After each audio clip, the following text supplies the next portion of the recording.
Guys, my cat is sleeping right next to me. I am pre-recording these videos and I was trying to start recording, and every time I would leave the room, my cat would just lay down on my bed where I'm supposed to sit and where I'm supposed to record. So right now I'm kind of just sitting on the edge of my right butt cheek just so I don't squish him with my left leg because there's not a lot of room here. Hey guys, it's Kelly here again and welcome back to my channel. Welcome back to a kind of get to know me video where I'm going to be talking about some of my all-time favorite books.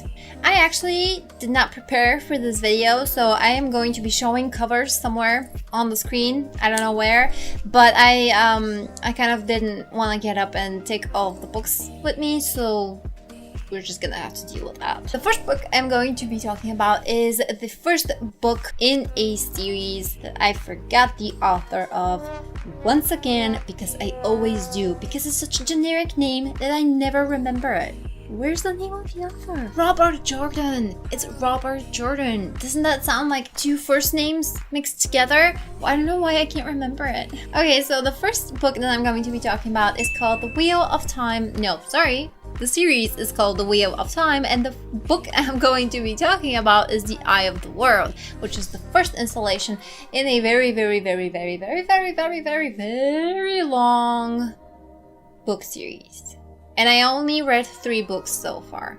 The first book that I read, and the one that I'm listing as one of my all-time favorites, is The Eye of the World, and I gotta be honest, I did not expect what I got going into the book. I knew it was a high fantasy. I knew that a lot of people raved about the books and the book series, but honestly, they are kind of huge and they're kind of really big, and there's like 14, I think, of them, 14 or 15, and the last books are not even written by the same author, so I was I didn't really know what to expect, to be honest. I thought it was going to be a lot like, because I have read the first King of Shannara, the 2 books, and I did not really enjoy those 2 as much. And I also tried reading A Lord of the Rings, because Lord of the Rings, the movies, are my all-time favorite movies. I love the franchise. I've played games. I love everything about it except the books, which is such a blunt thing to say, but I couldn't get into them. They were so long and so descriptive, and I'm really not into that much description, and that is why I was kind of expecting Eye of the World to be the same, to be very descriptive. I was wrong. It has descriptions, but there's so much more plot and characters. It's so character driven, and it's fast paced, and yet it doesn't overwhelm you. I mean, it is.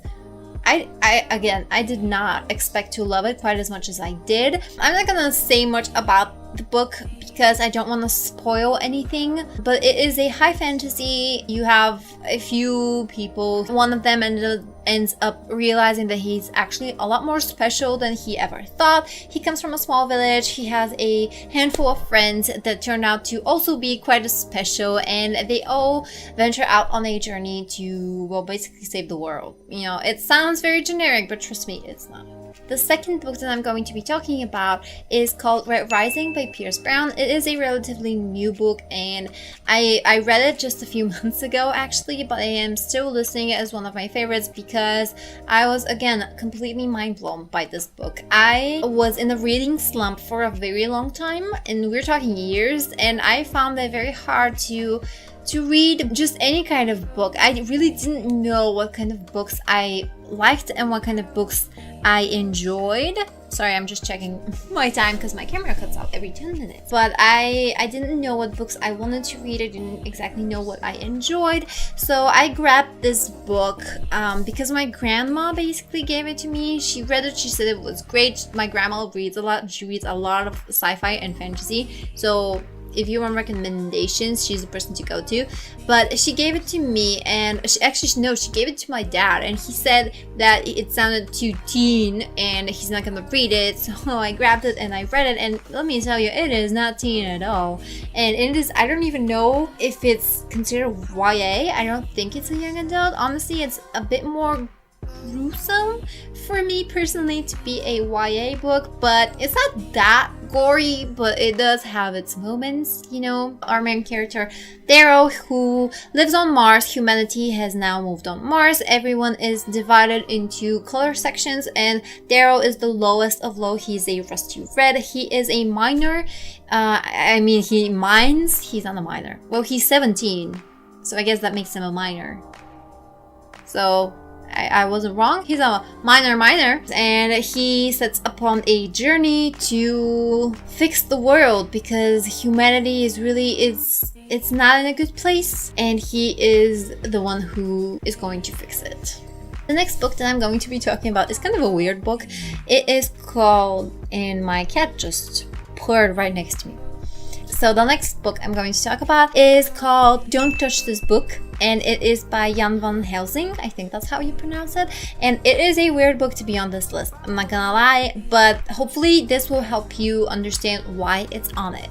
So basically it is a conspiracy theories book of sorts. And I really love conspiracy theories. I love aliens. I am obsessed with aliens and space and anything to do with that. This book kind of looks at our past and our history and kind of tells you all the things that don't make sense, that they have something to do with aliens. And I am all up for that. And it is also not just about aliens, it's about all sorts of conspiracies, the banks, the governments that rule us, and basically you're gonna want to put tinfoil on your head while reading this book. But again, it is a weird book to be on this list, and a lot of people are gonna bring out the pitchforks in comments down below, but I don't care. I love that book and it is one of my favorites. That's why it is on this list.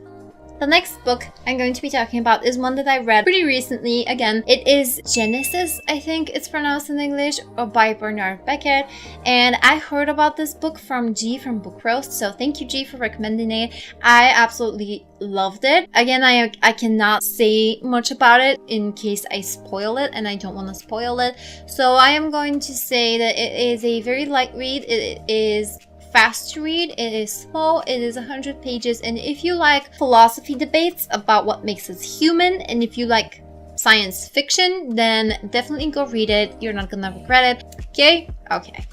And the last book that I'm going to be talking about is called Mort from Terry Pratchett. Terry Pratchett is one of my all-time favorite authors, and anytime that I feel bad or I'm feeling down or I don't want to read, I grab a Terry Pratchett book, and it always gives me a sweet pick-me-up. It always makes me smile, and again, even when I didn't want to read, when I was in a complete book slump, the only books I read were Terry Pratchett. So Mort is actually one of my all-time favorites just because Death as a character in the Terry Pratchett universe, in the disco world, in the disc world, was my all-time favorite character. I love him to death.